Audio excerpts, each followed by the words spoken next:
Call the City of Apache Junction work session into order. Roll call. Mayor Surtee, Here. Vice Mayor Wilson, Here. Councilmember Barker, Here. Councilmember Rizzi, Present. Councilmember Schroeder, Here. Councilmember Struble. Struble. Here. You have a quorum, Your Honor. It's been a long. Interviews of applicants for annual appointments of Construction Board of Appeals. There's actually 6 different boards. I'm not going to read them all.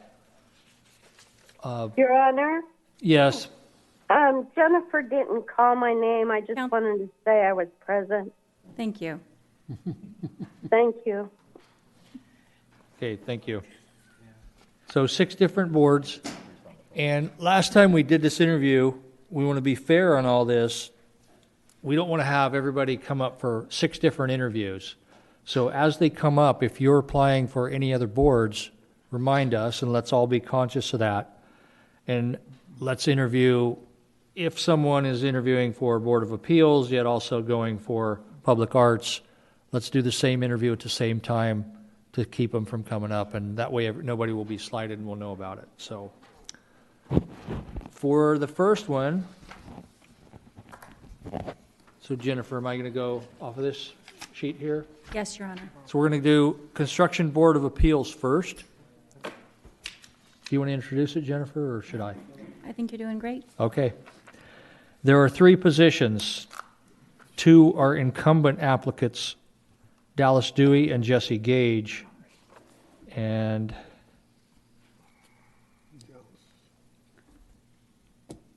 so I don't have, the third is no one else applying? Correct, Your Honor. Okay. So let's hear from Dallas Dewey.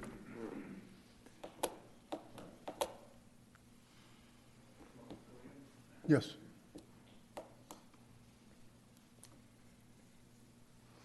Good evening, Mayor and Vice Mayor and council members. My name's Dallas Dewey, and I'm here for the Construction Board, Construction Code Board of Appeals as electrical contractor. I live in Apache Junction. I've been out here for over 40 years in business as an electrical contractor, and I love Apache Junction. Okay. Let me interrupt. Joel, will you explain the credentials that some need to have to be on this board? Well, there are technical experts, and I think the city clerk could outline those better than I can. I mean, However, is this the one that requires the light? yes, Your Honor, it is. Okay. It requires different levels of expertise. So, and she's going to go through that with you on which ones that are needed.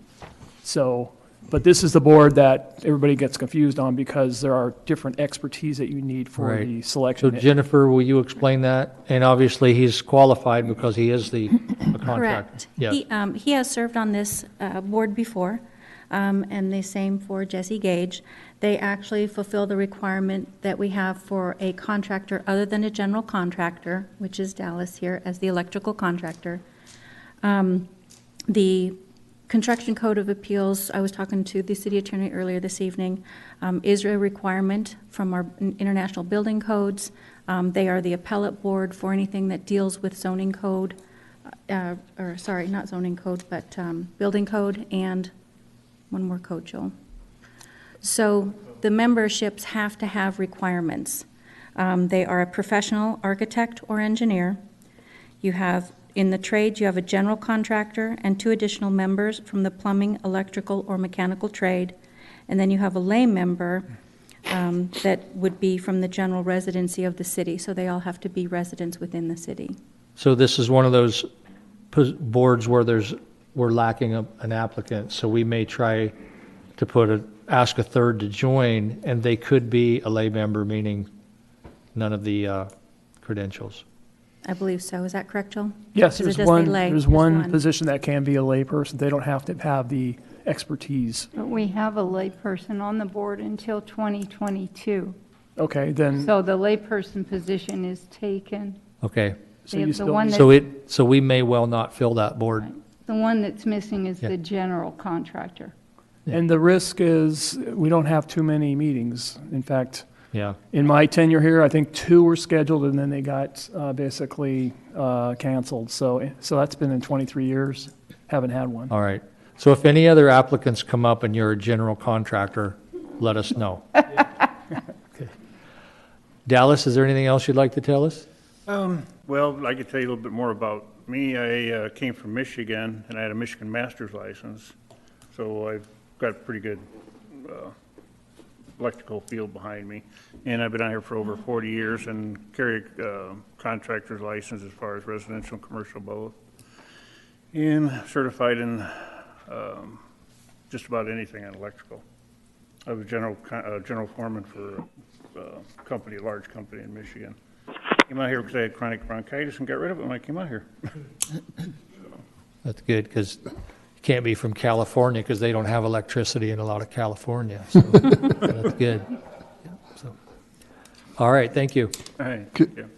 Joel, Yes, sir. could he meet the general contractor requirements? From what I heard, and Jennifer, what did he put down on his application? No. You need a professional architect or engineer. From the trades, a general contractor, and then 2 additional members of the trade, plumbing, electrical, or mechanical. And what did he put on his application? He's an electrical.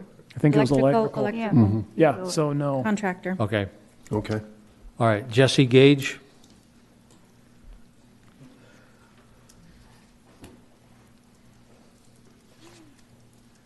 Good evening, Mayor and council members. I'm Jesse Gage. I live at 839 North Vista in Apache Junction. Reapplying to be on the Construction Code Board of Appeals. So Joel, obviously, there's no conflict with him being on P&Z. There's no conflict with P&Z, nor is there a conflict with the Superstition Mountain Community Facilities District. Okay. Any questions for Jesse? And what is your license? I'm a engineer, retired mining engineer. Okay. The only question I had was, and I was going to ask the other gentleman, was how many cases you've had, but I think Joel already answered that. There Yeah. isn't. This board's never met since I've been on it. I think Dallas has been on it longer. You're doing a good job then. I agree. All right, thank you. Thank you. Okay, moving on to the ever-important Health and Human Services, 3 positions. We have 3 incumbents. They're, One incumbent. No, we have one. One incumbent. okay, It's I need a line Yeah, across it's hard there. to follow the line. Yeah. One incumbent is Judy Bory. So let's hear from her first. Your Honor, Yes? Ms. Bory was here at the last interview, Yeah, and I believe you mentioned that they did not have to return Okay. because you interviewed them for the various positions they had already applied for. all right. For new applicants, we have Rian Penny.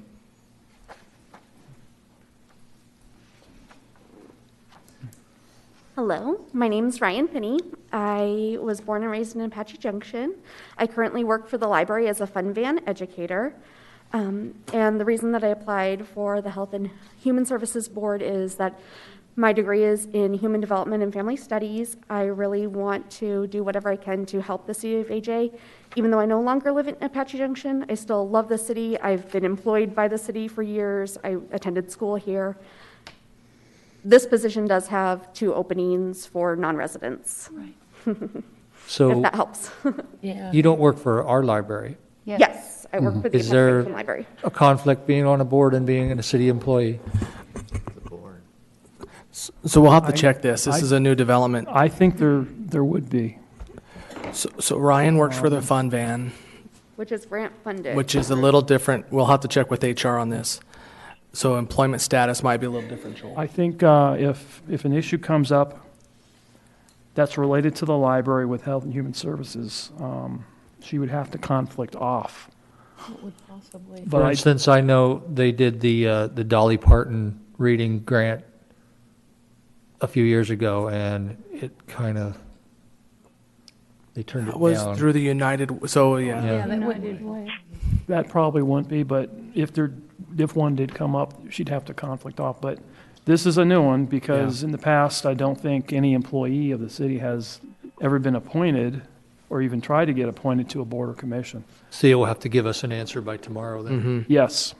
And then we changed the rules about the residents for this board?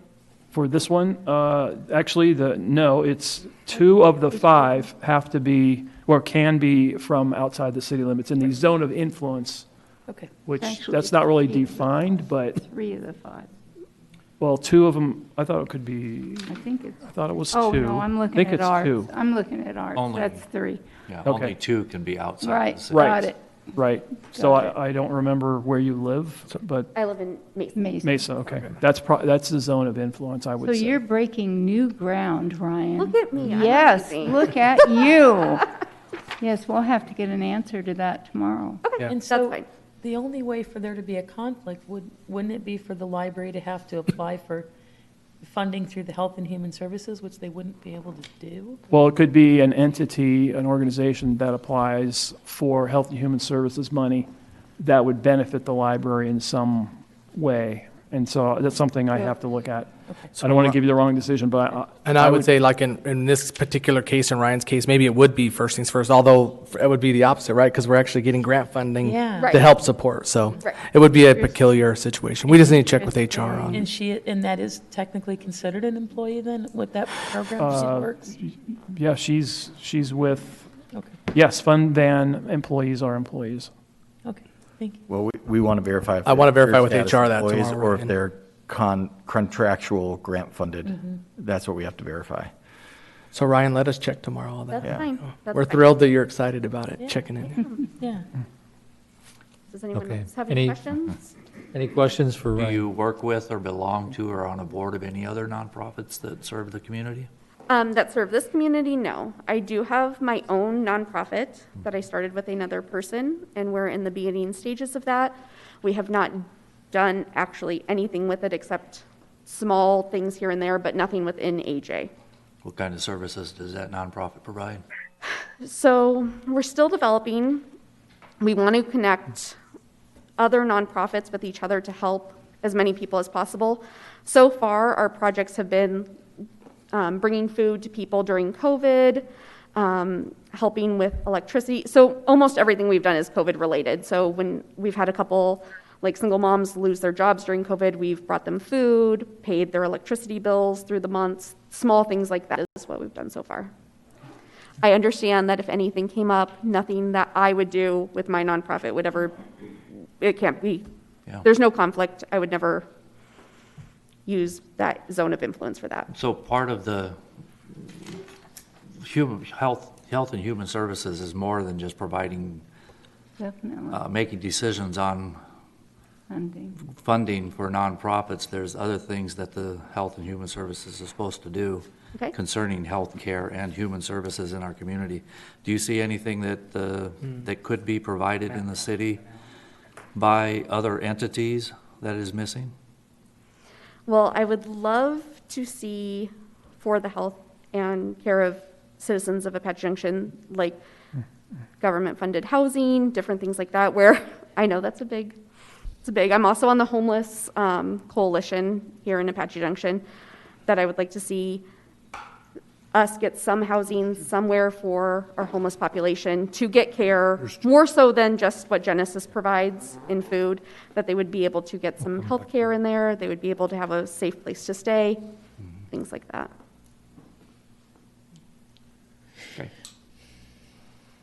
Okay, thank you. Thank you. And I see that incumbent Judy Bory just arrived. You're going to have to walk right up here already. And the Cardinals just scored another touchdown. Go Cardinals. Hi, I'm Judy Bory, and I live at 2122 North Idaho Road. And I've been on the commission for, oh gosh, I'm trying to think how many years here. It's just gone by so fast. I was still trying to catch my breath. And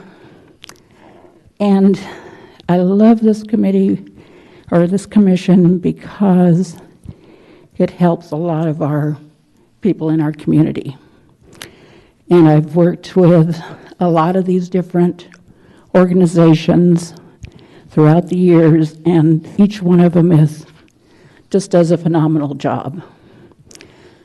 So if there are any questions for me, I'd be glad to answer any of them. Catch your breath, Judy. I ran across that parking lot. I knew I was late, but It's okay. It's all coming right. in from Phoenix, so. Don't worry about it. Is there any questions you have for me, or? Judy, are you still with the Boys and Girls Club? No, I haven't been able to volunteer because of the job I've been doing with shuttling. Right, okay. But when we look at all the different applicants, we try to make sure we balance out, our elderly, our senior citizens, and then also their youth, and also all of the agencies that actually provide food and services to our community, whether it's Genesis or, Food Bank. And there are a lot of we're very fortunate to have so many great organizations in this community. Yeah. And they do a lot with, not as much money as they could get, and especially during this time, I think it's just been really, they've been really hard hit. Yeah. Okay, I think everybody knows your history also, so thank you. Okay, you're welcome. Thanks. Thank you. Next up would have been Frank Shanebeck, but I don't think he is here. He is also going for the Municipal Property Commission as well. Jeffrey Mitchell. And you've also applied for Public Arts, so you might want to talk about that as well since you're up here. Good evening, City Council. Good evening, Mayor. Happy birthday, Mr. Struble. So I'm Jeff Mitchell, 351 North Meridian and Apache Junction, applying for Health and Human Services and Public Arts. Last time I was standing here 2 weeks ago, I thought I'd have a lot more questions since I'm somewhat new to town. Wanted to take a minute to tell you guys that few people are going to be as passionate about the community as myself. I'm, first of all, when I came here, first joined Rotary Club, been perfect attendance, first virtually and now face-to-face. I also was a part of the small business grants, making sure that businesses had the applications that they needed, handing out 15 of them personally to different businesses around town, and helping 2 of them hand deliver them so they made sure they got funding, which was a very important thing. I've attended the fundraiser for your grandchildren, Councilman Rizzi. Also, was a part of the social distancing car parade and 4th of July. So I think you'll find that I'm somebody that could be used for a lot of different things. Specifically for Health and Human Services, I had an office in a nonprofit food pantry, so I understand how that works. I'm now a direct care worker for Arion, helping with my mom, but first aid certified, COVID-19 training, all that type of stuff.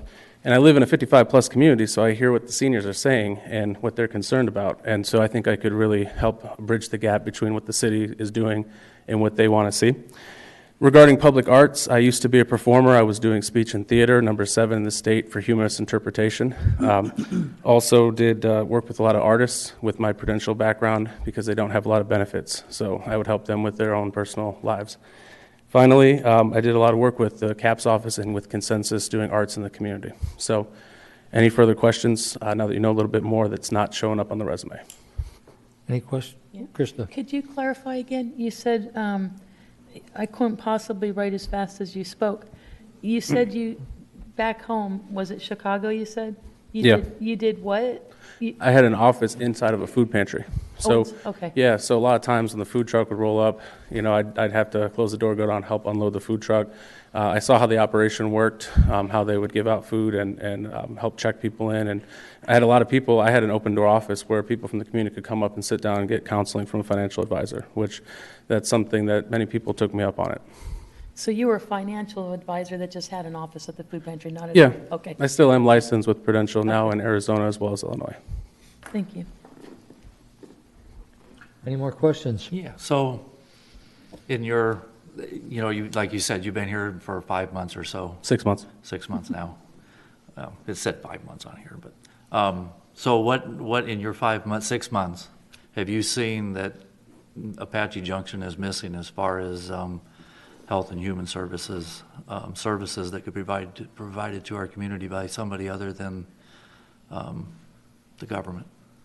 Yeah, I think one thing that would really help would be some more stuff for seniors with transportation. I think a lot of it's been closed down because of COVID-19, but getting out to having like a bus maybe that takes them different places around town would be huge. It's just something that a lot of people have wanted to see at the RV park as well. And then, since we're doing the arts also, same kind of question. You know, Apache Junction is known for a lot of our festivals and stuff, especially from October through March, or, you know, whenever it starts getting hot again. And since you've only been here 6 months, it's kind of hard to judge that. But is there something that would be passionate in your heart that you would like to see to be brought as some kind of event, or a venue for the city? Well, two things, actually. One, having been to the Focal Point meetings, Mayor Sturdy's goal was to have the downtown be more walkable. So doing something like an arts walk and bringing in artists and having them featured, similar to what the Treasure Box is doing already with First Friday. And then I think it's the website development, where Gilbert's doing this with a website where they catalog all the art installations in town. And I went to the Public Arts Commission meeting to see that. I think I could provide some insight on how we could catalog those and possibly bring in new talent from other places. Okay. Thank you. Thank you. Mandy Hall. No Mandy. Michelle Kinner.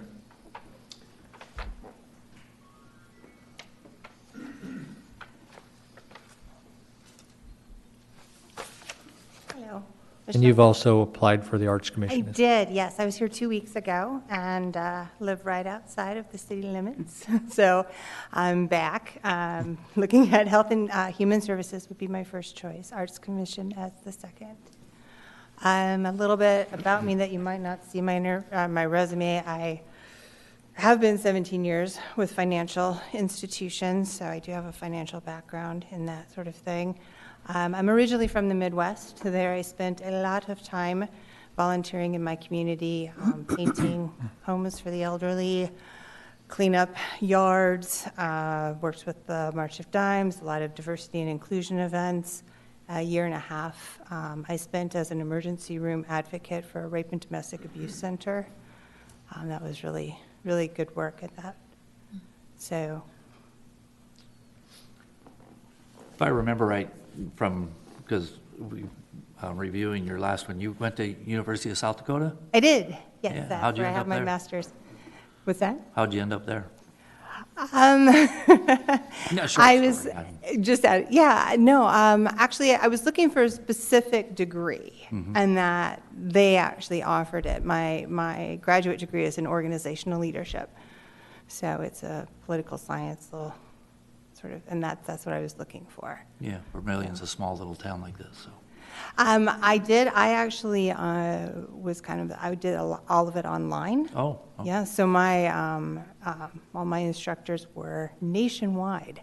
Oh, cool. It was a very interesting experience, Yeah. very good, so. So do you belong to any nonprofits, belong to any boards, or serve on Not any? currently, no. No, I'm recently new to Apache, so I was listening to your questions earlier. I'm not sure that I would have enough background to tell you what needs to be improved or added.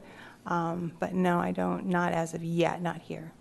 Okay, then for the Arts Council, do you have anything that you would like to see somebody in the city do, aside from the city sponsoring some kind of an activity or something, an activity or a venue or something that some organization could provide within the city? Again, I don't have quite the knowledge built up with that. One thing I can tell you is a lot of my interests and education kind of center around the differences in the generations. And I think there's a lot of value in bringing the different generations together. Absolutely. And I can see where maybe Health and Human Services, we could have an opportunity to bring our older generations together with our youngers and see what we could do either artistically or otherwise. So, Thank you. any other questions? How long is the term for the Arts Commission? 3 years. Okay. Are you, Is that, any more questions? Phil. And thank you. Thanks. Well, Mayor, they were staggered. There was 4 and 3, because last year was the first year of, so they are staggered. Yeah, So it's a lengthy commitment. okay. I would have to double check the motions again, because when we did the motions, it tells us this is, I believe, fulfilling a vacancy. And it was just appointed last year, so it would be a vacancy for 2 years and then reappointment. All right, moving on to Industrial Development Authority, 3 positions, no incumbents, 1 applicant, Bambi Johnson. Come on down.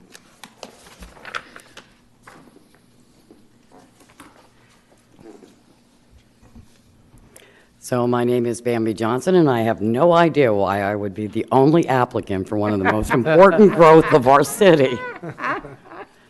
I've been a controller and a developer of businesses for 40 years. I have worked with 8 companies to enlarge their companies. I've been a consultant that brought new business to fruition from starts. And I think that I would be looking for what we have gaps in, and also to be looking for the higher employment of distribution centers. Over 4 million square feet was developed in Phoenix last year, a lot of it around the area. And now they're looking at the Mesa Gateway. Why aren't we in there? We want to take a look at that. I found 5 major developers that are very much interested in looking to the east of Mesa. Well, here we are. That's a lot of jobs and a lot of families. So just for clarification, Joel, when was the last time this board met? Never. I'm just trying to get the public to understand the, This one meets about the same as Construction Board of Appeals. what's the major purpose of this board? I mean, I understand what Bambi's saying. I totally agree what you're saying. Oh, I'm still going to be scouting no matter what. Yeah, I know, I understand that. I'm just trying to get to the point of what this actually does. It is to spur economic development. So on October 20th, there will be an auction of the state land, which is very adjacent to the airport. So it might be possible that within a few years, this might become an important board. And most of the companies that I'm talking to, because there are 4 major companies across the country, these companies, all they do is look for land for distributors. Bambi, just curiosity, would you consider the Municipal Property Corporation too? It also doesn't meet very often, but you certainly have the qualifications for it. I certainly would.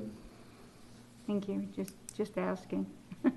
Anything you need of me. That one is statutorily required to meet once a year, and you meet for Right. about 15 minutes. Right. But it is another important one because of all the future development that's going to be going on here in Apache Junction because of the sale of the land and then the annexation of that land and the development down there is going to be probably another important. And most of the companies that I work with for expansion were dirt up.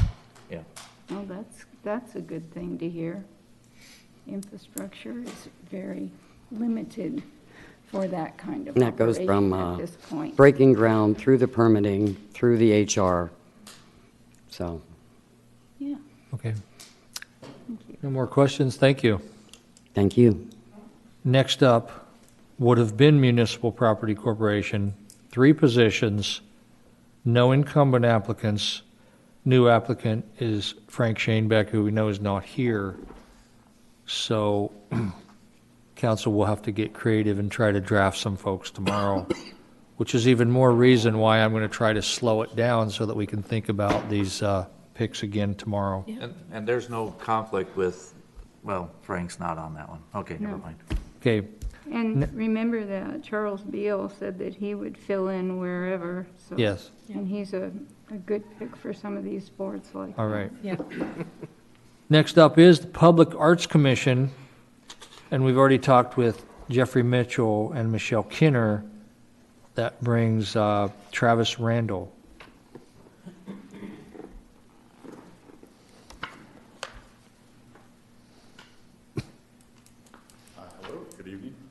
I sort of came to this commission I moved here about 4 months ago, just from Gilbert, but noticed that there weren't events, and of course COVID's going on, and public arts and things, and I reached out to the mayor, went and met with them about how to do more things out here. I realize right now that's not really up for debate, but we're getting closer.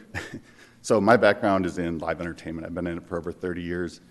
I produce movie premieres for Walt Disney, Super Bowl halftime shows, but I choose to live here. I love it here.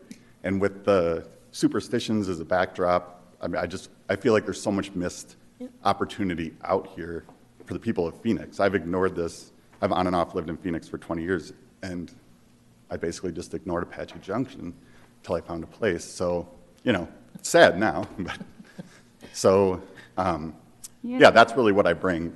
You're the musician, right? Yeah. Yeah, okay. What kind of band did you have? What were Rock Yeah. band. That's actually why I came to Oh, rock and roll? Yeah. Rock. very cool. And what was it, what do did you you play, or I played bass. bass? So I did that for 10 years. And a singer also, or? No. Excellent, excellent. So what kind of events would you, just a short Music time, is my what- specialty, but art installations, my company does a lot of. Public art things, encouraging artists to come here, you know, to paint our mountains, to paint our lakes, all that kind of stuff. So, Might be a lot of paint. yeah, kind of. And also, we were talking about how the land is going to be auctioned and developed. I'm jumping the gun here, I'm moving several steps ahead, but if we do take control of the rodeo grounds and we do have a bigger venue out there with the stadium, there would be a need for a position like this, but we may be several years out on that yet. Mm-hmm. And I understand that, and I've worked with different cities around the country and their city councils. I mean, so I've seen the other side as well of trying to just get things through and what that community needs and what cities aren't used to providing. So, Have you ever had any experience with fundraising for any of those projects or anything? I've worked on fundraisers, but Yeah. I mean more bringing in sponsorship money Yeah. to help offset the cost of events we do. So you have connections with some affluent people? I think so. People with money, if that's what you mean. Yeah. Yeah. That's what it's all about, is money. Exactly. But yeah, I mean, and the city could get a lot of stuff underwritten, and like dealing with Minneapolis, we brought in millions of dollars that the city council couldn't come up with to do an event in their downtown. You know, like so. Bon Jovi or I don't know. anybody?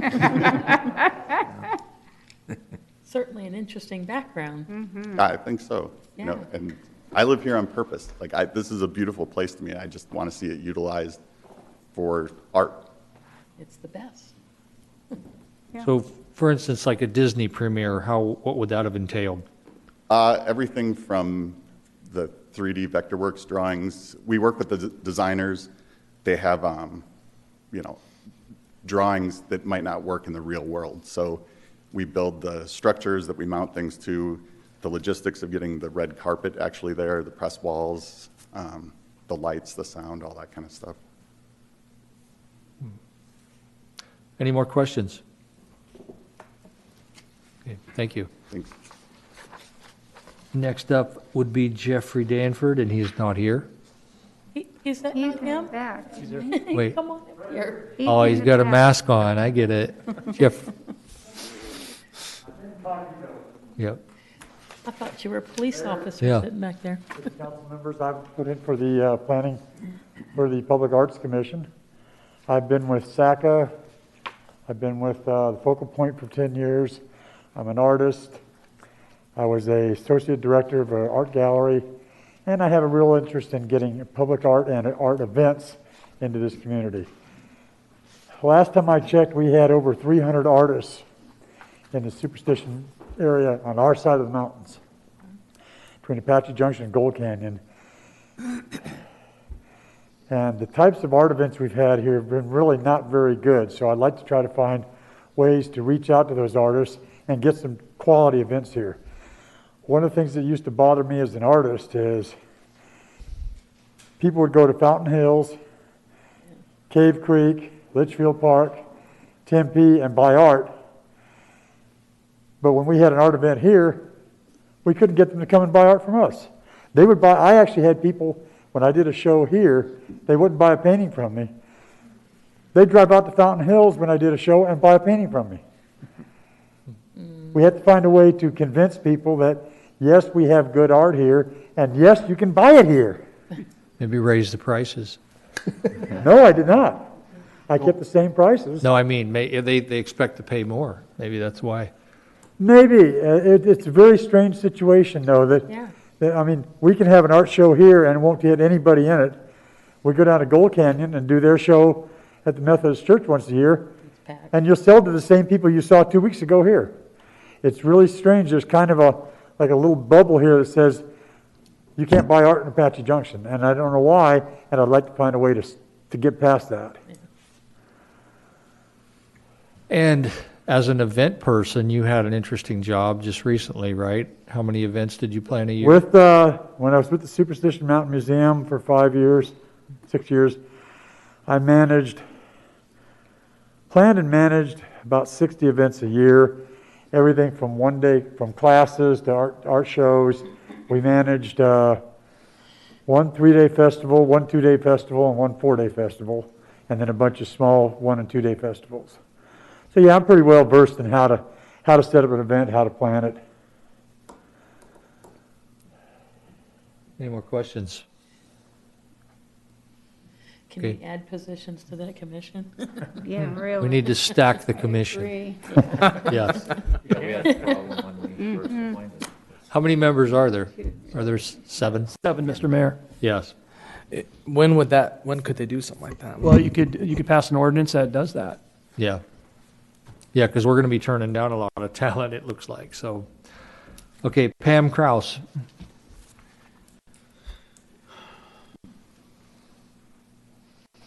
Hello again. I was here last week. You guys nominated me for the library board, so thank you. I am applying also for the art board. I'm originally from South Dakota.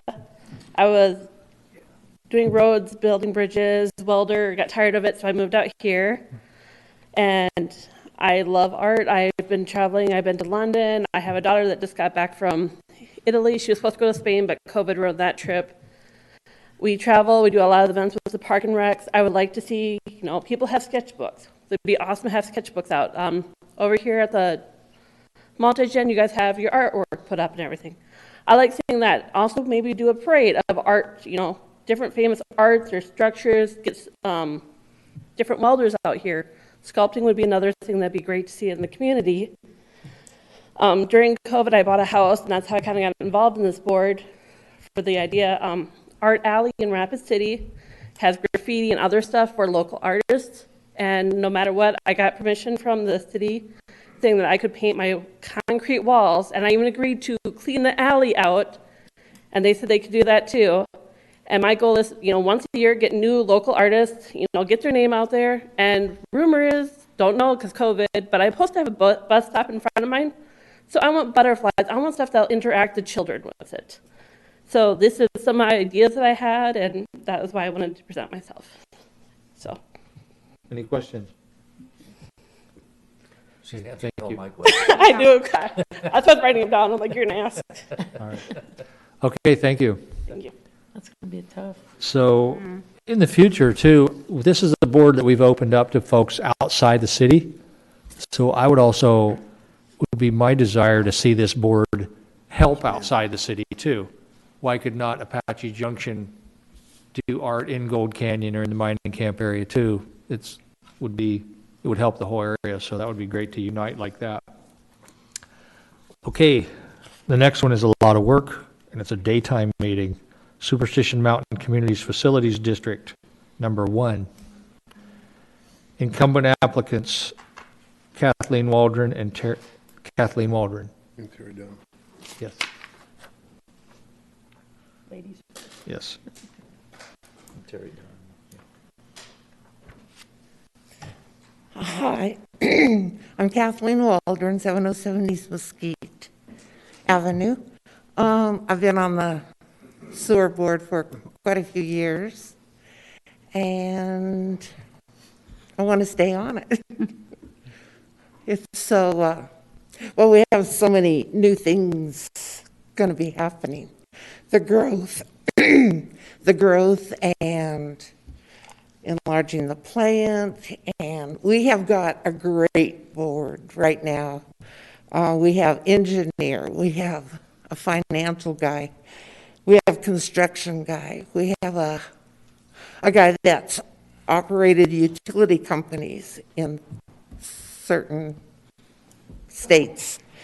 So, I mean, we have a great board going on right now, and so it's going to be fun with the new planning, and we've got a great general manager. He does a great job. He's a good leader. And, okay, that's all. Any questions? Didn't recognize you with your mask on. I know. Okay, thank you.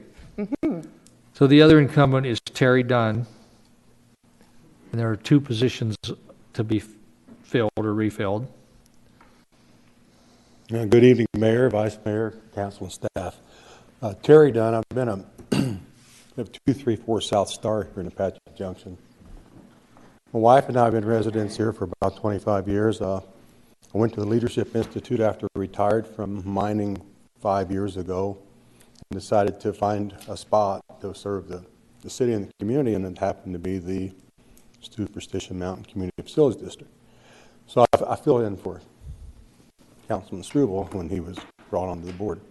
Anyway, since the 4 years I've been on the board, we've seen a lot of changes, a lot of new areas we're going to, a lot of excitement coming on, but it's just been really interesting for me to see the history from when it started back in the mid-90s to where it is now, and the growth that we're going to be seeing, and with the sale of the state land and the infrastructure is going to have to go in out that way. I know the board has been working diligently, pretty hard. We've got our 208 plan and our 10-year projects we've got all working together, and this is trying to tie this in with what's going to be happening with the auction and what's going to be developing out there. We just like to. It's just been really exciting to see this new challenges and new direction that the city's going. But still, we have a lot of infill and areas inside the city that have to be serviced, and working with the board has been pretty eye-opening to see what happens with stuff that's under the ground. You don't really see it all the time and know about it, but it's there and it has to be handled properly, and they're doing a great job doing these things. So I just feel like it's taken about 4 years to get to know the whole thing and how it works and what we're going to need going forward, and I've just really enjoyed serving on the board and being part of that community. Okay, any questions? So one of the things that's happened in the last 8 years or so is the sewer district has been very cognizant about keeping the rate increases at a minimum. And with the additional growth and everything that's going to be happening, it's going to be very important that the financial aspects that they're going to be needed to have, so that our citizens that the future growth is paid for by the future citizens and such, as opposed to being imposed upon the current residents. And are you guys thinking about that already? Well, they're working on different areas. They're so diligent at keeping the rates to where we don't have to charge the citizens and the users more than, it's a nonprofit. We don't want to be making a lot of money, but we have to be sure we're procuring for the future. Yep. We don't want to get caught like that.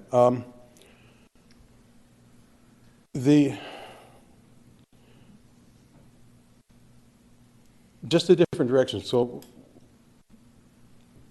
the plants from 95, we've had to add 3, 4 new basins. We've got that going on now. We're getting permitting for that. That's all in place.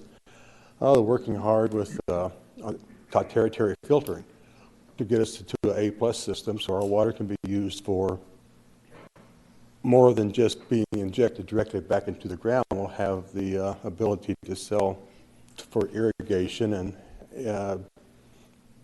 golf courses, things like that, when we get this in place with our new filtering. And our guys in the lab are working real hard to be sure that the lab is all up to date and to be relicensed to do these things. And that's a lot of challenges, and they're working through it. These people, these this department, this district, to just really encourage the staff and those working in there to grow with this, and they're developing themselves internally. That it's pretty amazing what's going on out there, and see how they're learning as they go and being sure that they're giving the best product for the community. This is something that isn't in the news if it doesn't work right.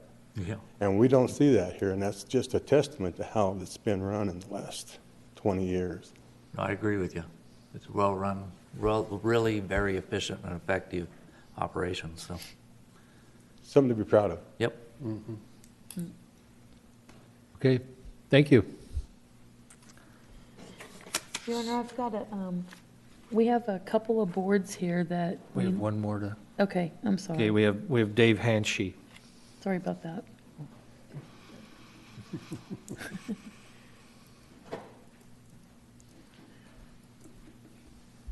Evening, Mayor and Council. Dave Hanchey. I live at 142 South Royal Palm Road.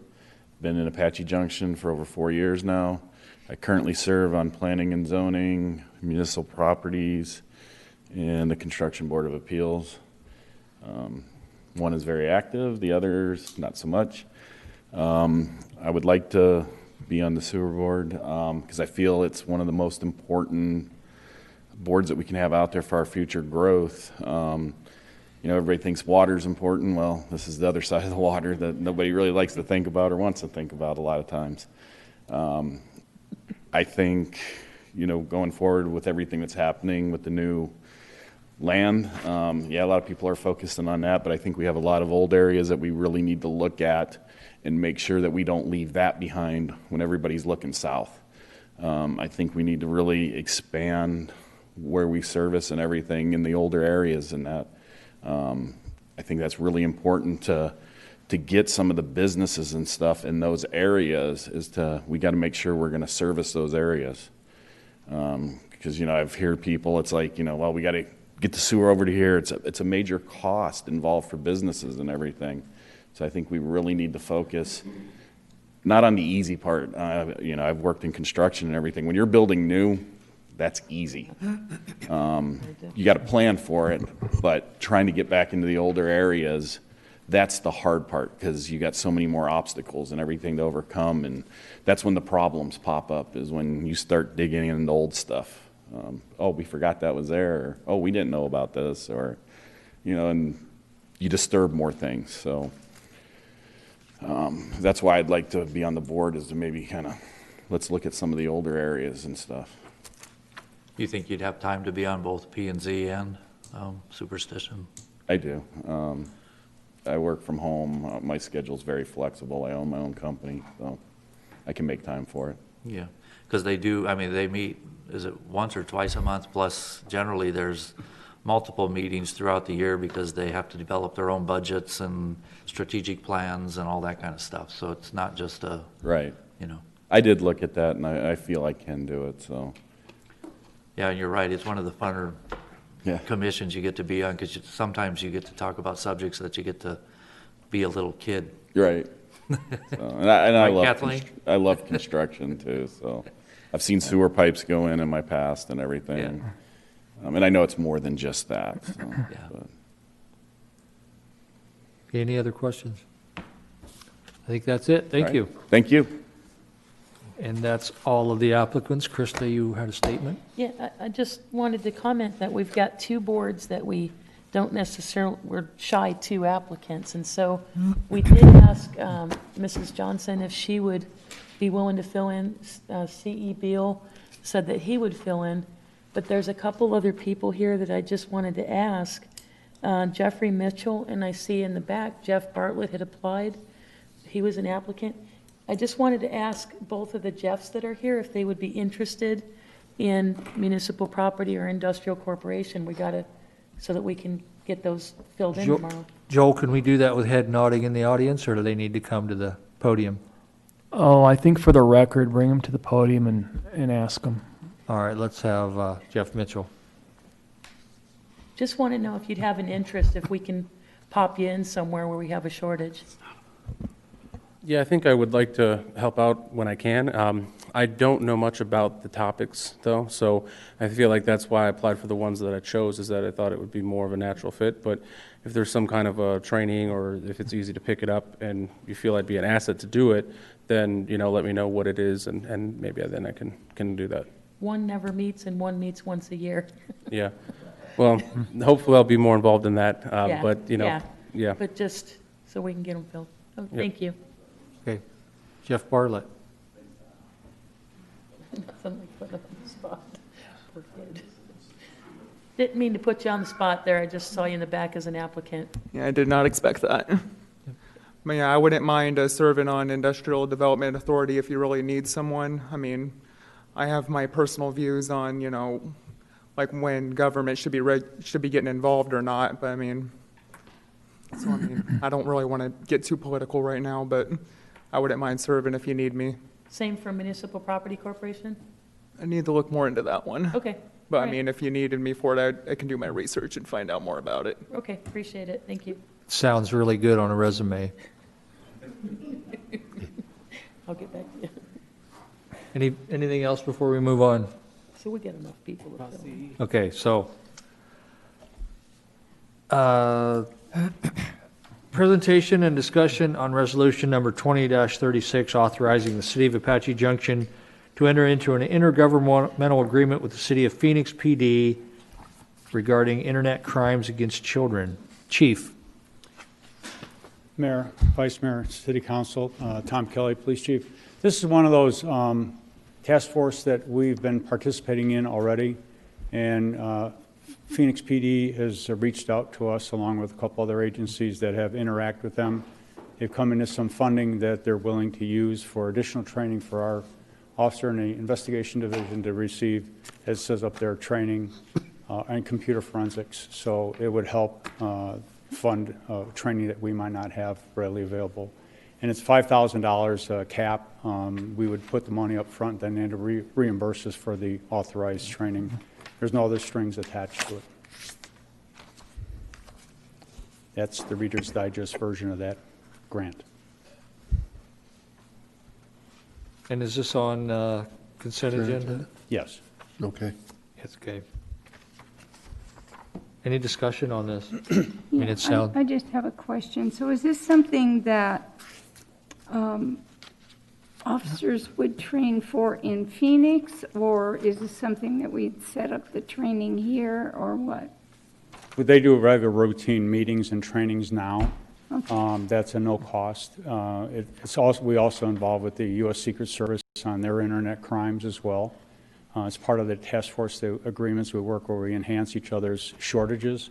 So this would be training that we could actually pick up that our detective or investigator would be maybe remiss in. And as long as it fits the guidelines of what internet and children, we should get the approval. But it's a pre-approved thing that we would talk to them ahead of time.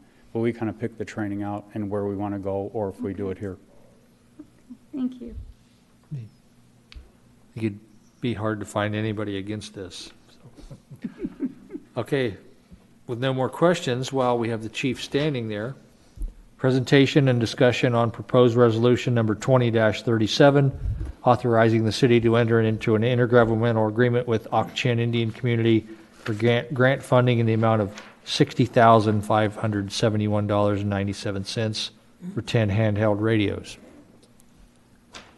Mayor, Vice Mayor, City Council, this again is one of those taskings that you challenge the police department to do in grants. And specifically, I think the mayor had asked us to look for grants.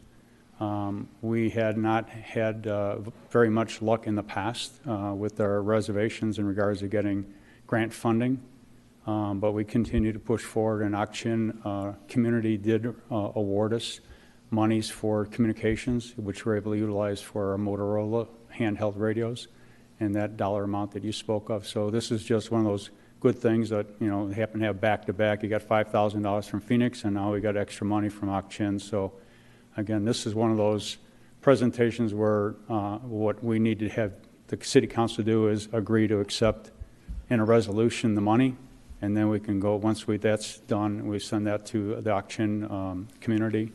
They authorize it with the mayor's signature, and then we can go buy those radios. Awesome. So this is what we had on the agenda 2 Yeah, weeks ago? I'm not going to give us the Yeah. curse, but we've been doing pretty good so far. Yeah. Okay. And we'll keep knocking on wood. Yeah. So thank you for your support, and Chief, great work, and your team. Yeah, that's you. great, Keep- whoever's doing it. Thank you. Okay, thank We're very grateful for the auction, and to the GRIC, Gila River Indian Community. Presentation and discussion of the state land auction annexation development agreement, zoning entitlement. Larry. Good evening, Mayor, Council. Larry Kurtz, Director of Development Services. Do we We have? didn't is it coordinate. that- We could either just go from click on the agenda All right. item, and I think there's it's a PDF in there, but we can use that. All right. So again, good evening. I heard mentioned tonight several times about the state land, so I think the timing, you're reading ahead on the agenda. So I kind of titled this Preparing for Post-Auction. The city has been through this several times before, where it's gone to auction, there's been a developer, then there's been an economic calamity, and then it fell through. In this particular case, developers are looking where everybody thought development was going to happen, below baseline, east of the landfill, et cetera, et cetera. The market really has shifted over off of Meridian and the 24, and so some of you have followed the north-south corridor study or the extension of the State Route 24, which is really going to open in 2022. So in light of that, developers approach the state, as any developer can do. Any developer can go down to 19th Avenue in Washington and knock on the commissioner's door and said, hey, we'd like to buy X. And so developers approach the state, and the state ends up doing a planning study to see if it's feasible where the developer is looking. That's really the first start. Then there's some preliminary engineering that the state actually pays for. And if the state then thinks that it's suitable for development, ripe for development, they go to the board, which is 3 officials of the state, and say, I think it's the treasurer or the secretary of state. There's 3. I know it's the land commissioner. They say, yep, let's go ahead and put it at auction. So it was voted on to auction off this property. So tonight I want to go to the auction timeline, kind of what happens. There's a lot of things that are going to happen starting tomorrow. But what happens after the auction, and some things that we have to work on as a community, as a city, with regard to creation of additional community facilities districts. That's what the CFD means there. There's going to be subdivision approvals, rezonings, master plan community zoning, development agreements put in place. And so we're going to be looking at some text amendments to the zoning code, subdivision code, and then I briefly want to just touch on some staffing needs and some options that we've looked at. So I'm going to try to run through this fairly quickly. What is the timeline? So the auction is not tomorrow.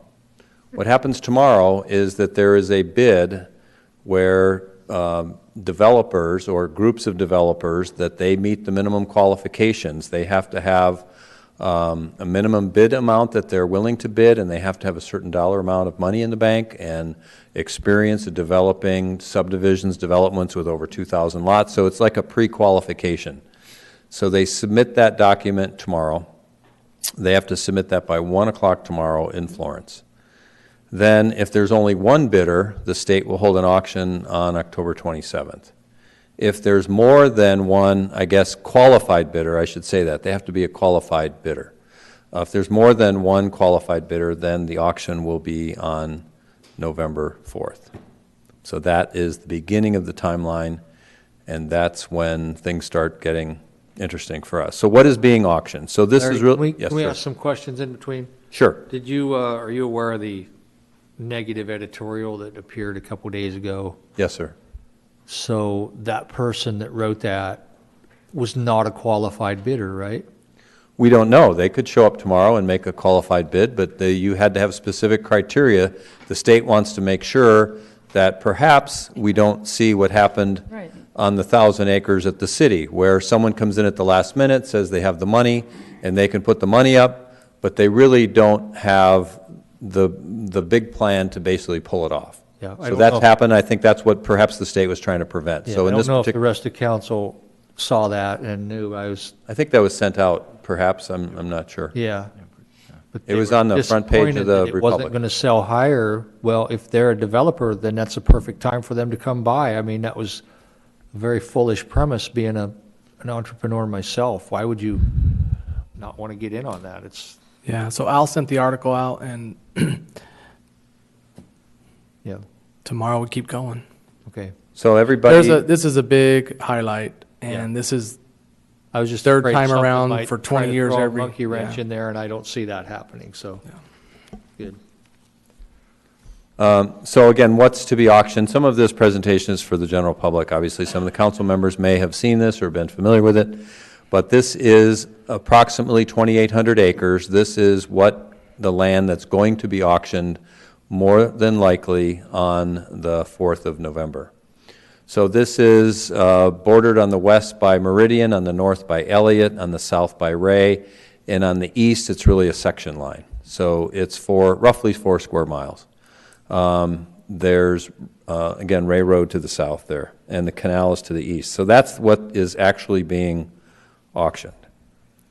So how does that actually fit in? What's going to be annexed to the city? So the current city limits go from Meridian east along Elliott Road out to, again, another section line. So this is already in the city. The light blue is all state land, 275 square miles of it, plus what's already in the city, which is, I believe, over 8,000 acres. The annexation area includes the auction piece and then some land to the east and south up to the future 24. So you recall about 4 years ago, you had a joint meeting with the town council in Queen Creek, and you agreed that really the center, if you will, of the 24 would be the boundary between Queen Creek and the city, and avoid years and years of discussions and arguments. That I think that was a very wise thing that the two councils did. So the annexation area is in total about 7,000 acres roughly. And then what I'm going to call, again, this is the auction piece. This is what's called the retained property. Some of this is already in the city. So this area up to Elliott is already in the city, but it's really been thought of, or at least preliminarily thought of, what's the master plan, not just for the 3,000 acres or the 7,000 acres, but adding some extra land that's really between Baseline Road, the County Island Industrial Park, and then, so the dark purple probably means some sort of continuation of light industrial, some sort of job creating base there. We have the kind of the riparian areas that, Darren has worked great at in terms of recharging effluent, things like that. So there's some greenways built in there. We have the CAP canal.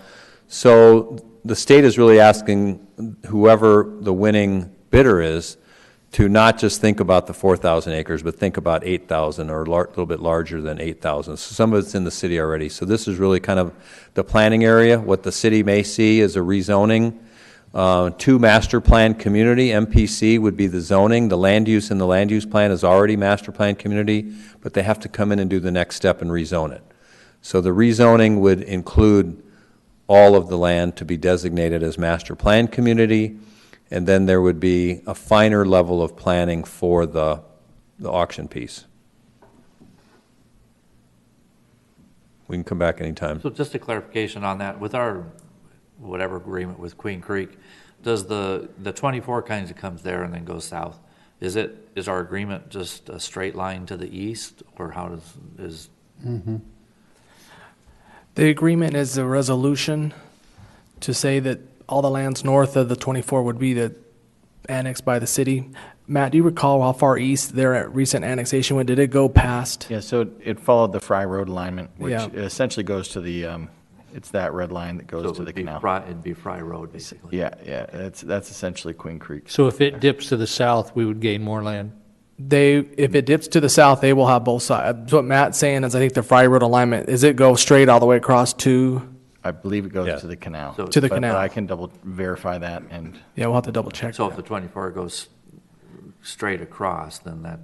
If it goes straight across, then If it dips it'll be south. consistent with it. If Right. it dips, when it dips, then it's, Okay. yeah. And I don't think that that's been decided yet. An arguing point. No, I'm just asking. The, Clarify. I think if you go back to this diagram, again, this is still in preliminary phases, the north-south study. You know, would it make sense to go straight east? It may, instead of dipping down.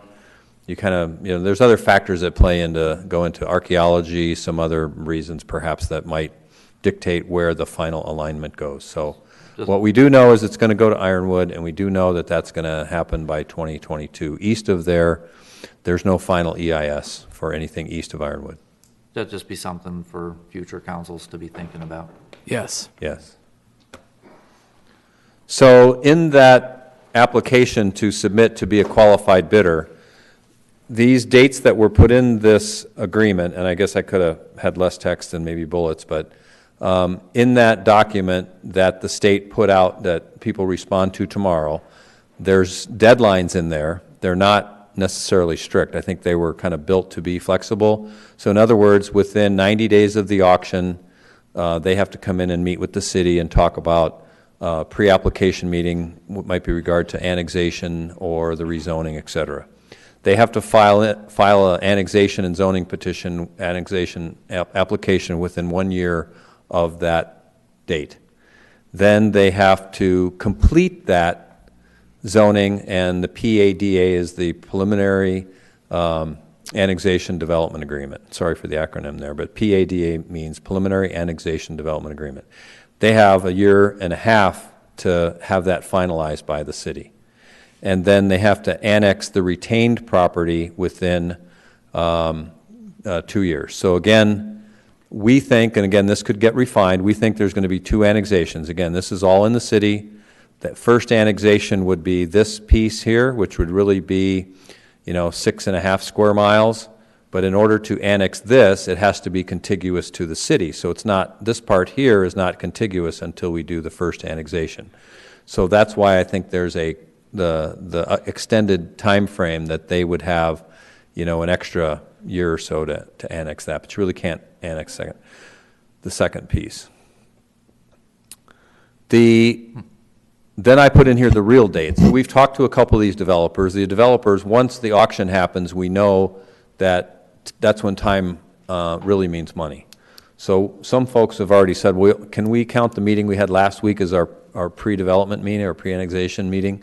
So I was just joking in here. That could be the 4th, but we have talked to developers that rather than the whole, process of submitting an annexation zoning petition within a year, they may do it, within 30, 60, 90 days. So that's why I'm saying what they put in the proposal schedule at the state, really, I think, kind of built in some flexibility for unforeseen circumstances. So I think that's going to happen a lot sooner in terms of meetings and refining schedules and submittals of annexation and zoning.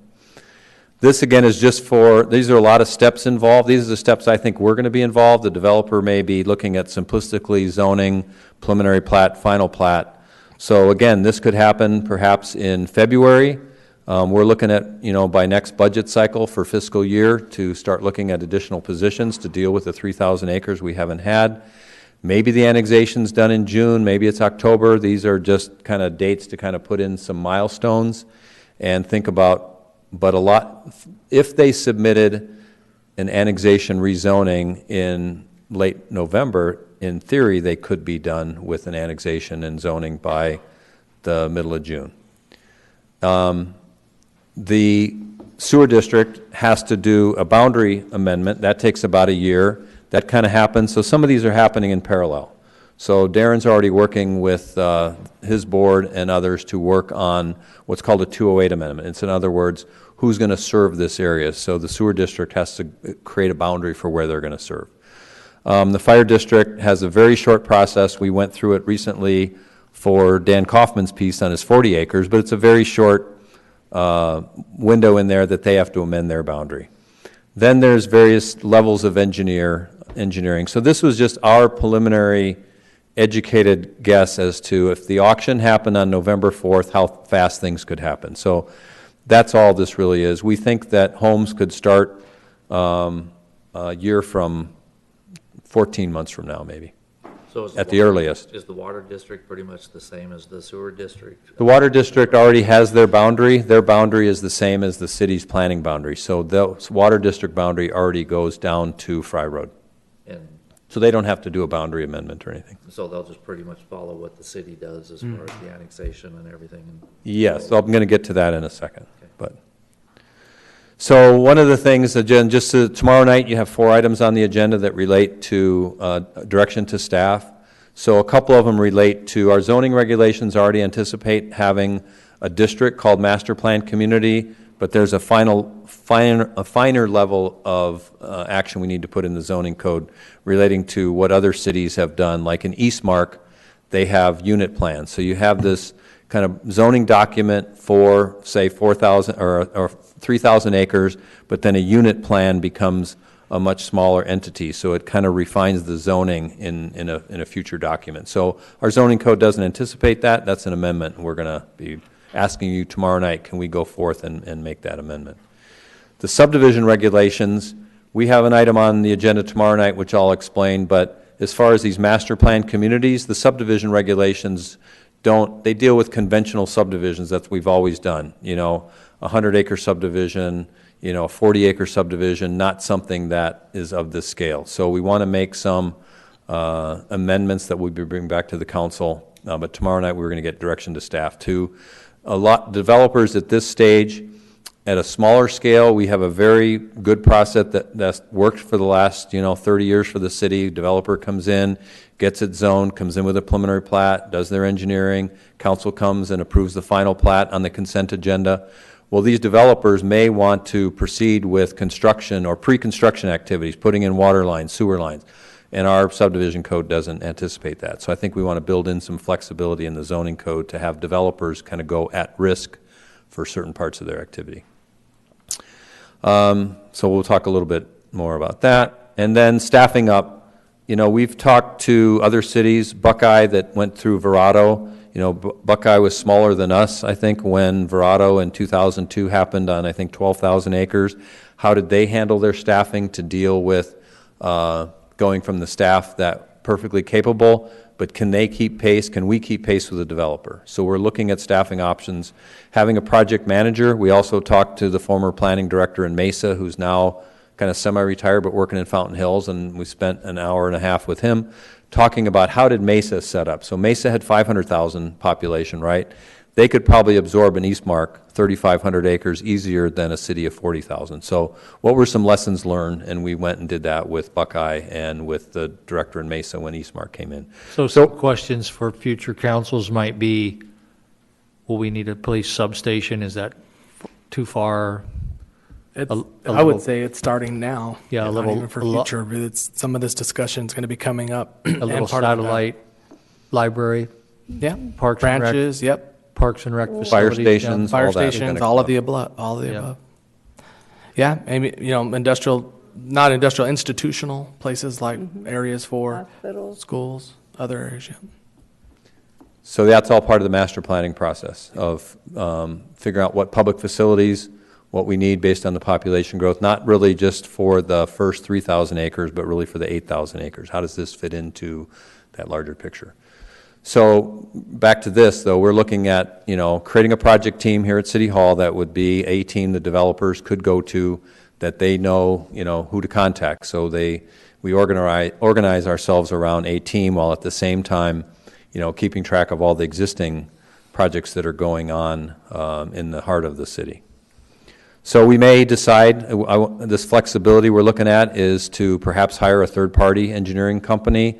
That's what Buckeye did. They hired a third party, but it was overseen by the city where they could keep pace with the developer's engineer. So again, those are the things we're contemplating.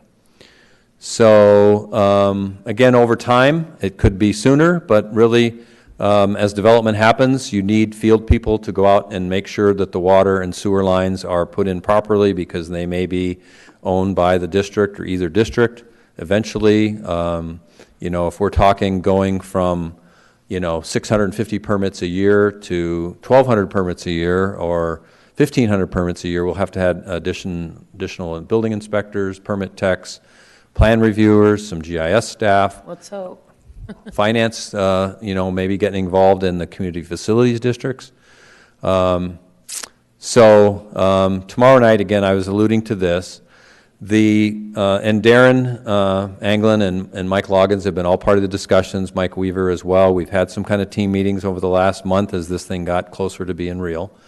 That most of these projects have happened, this is really how Eastmark is, that there is some sort of community facilities district that when the project's all done, the assets of, let's call it a state land, CFD, eventually go to the sewer district. So the assets eventually go to the water district. So there might be an umbrella community facilities district that has water, sewer, roads, public facilities. The city gets to manage that CFD. The city itself has to be part of issuing bonds. There'll be a lot more meetings on this. I'm just giving you kind of the tip of the iceberg. So one of the items tomorrow night is to direct staff to develop a community facilities district policy, an application process, an application fee, where the developer ends up drafting or the city ends up with a CFD development agreement. Another item is where the city will essentially work with the Superstition Mountain Utilities Community Facilities District and the Water District. Essentially, the city on tomorrow night is to ask for us to have a three-party agreement so we can all negotiate together with the developer. So they're not having to negotiate with the sewer district. Okay. So that'll be coming back to their boards, the respective boards. And then one of the things that we learned from these other communities are the fee structure. So our fee structure really isn't handled to do, 100-page development agreements. We have, 15, 20-page development agreements, but we'll have agreements on top of agreements. If you go to the Mesa site, there's a whole bunch of, in terms of the rezoning, development agreements, CFD agreements, and then those, every time there's a unit plan, there's a little mini process for finalizing the unit plan. So I was supposed to bring that handout, Matt, and I forgot. So we have like a draft schedule. So we have to propose fees for 60 days. And so sometime in January, we'd be bringing back a fee schedule. I guess January 19th, we would bring a fee schedule for those proposed fees to handle the development. The developer would, our fees I think are pretty comparable to what other cities that deal with this size of development, that the developer certainly is aware of the fee structures. And so we're not proposing anything that's different that they haven't seen in other communities. And then the last thing was the development regulations that we will, so those 4 items are on the agenda tomorrow night. So any questions? Are there any questions? These are going to be some There will be. interesting. There will be There questions? will be. Future conversations, for sure. Okay. So I think it's going to be, fasten your seatbelt time for Yeah. us for a while. And but I think as we've told the developers, prospective developers, we need to be able to, work as fast as they do. In a couple of weeks, we're going to have an item on the 16th, on Monday night, a work session talking about affordable housing. We're also going to talk about downtown. And so again, I think one of the previous speakers talked about, this is great, this is probably going to happen. So, but we still have, another 40,000 people who still live here today, and we have to, I like to keep saying walk and chew gum at the same time. So I think we need to have a staff and community capabilities to not only deal with this, but also deal with the infill and protecting what we have here, enhancing what we have, and dealing with what we don't want to end up is like a tale of two cities type thing, where we want to make sure that these folks come up north and not go down the freeway to the next town to the south. So we want to make sure we have an overall cohesive, this fits into the fabric of the community when it's all said and done. Sure. Yeah. I also think that living through this for 20 years, that this is the 3rd time. And I know Larry says it's going to happen. I still approach it as we need to work and claw and do all we can to help make it happen, because this is the first step to get an interest. So we had our interviews tonight, and there are folks who literally don't know we're around. There's 130,000 people that live 9 miles south of here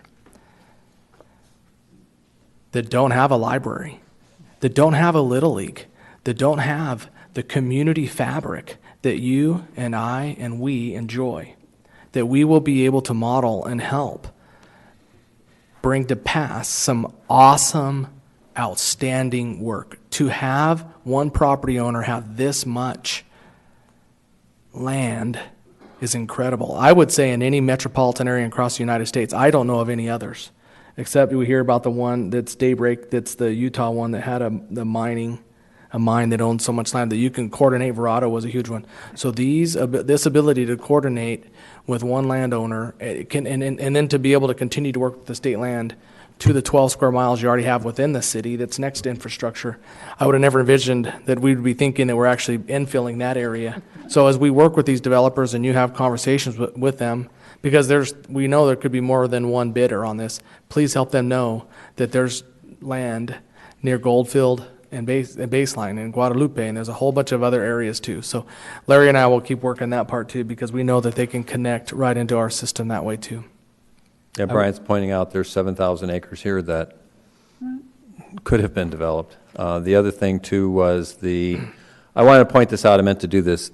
When the one developer that came to the state and asked for we sat down, we had a few meetings with them, of course, and they are already recognizing our active transportation plan. You see a lot of planning we've done already is incorporated into the thoughts of what could happen here. We would like to see this thing connected to our active transportation plan, so someone could live here, they could get to the CAP canal and bicycle to Tucson if they wanted, if that CAP trail gets built, or they could go up Siphon Draw and they could live here, but they could, hike up to Silly Mountain from here. So we want to see that connectivity, and I was pleased to see that in the state documents, they've already really incorporated some of our planning into the work. So that's all I have. There'll be plenty of time. We'll see tomorrow night, and I'll bring those draft fee schedule tomorrow night too. Apologize for that. I was thinking of bidding, but Joel wouldn't loan me the money. Dang it. Anything else? All right. With that, we'll be adjourned.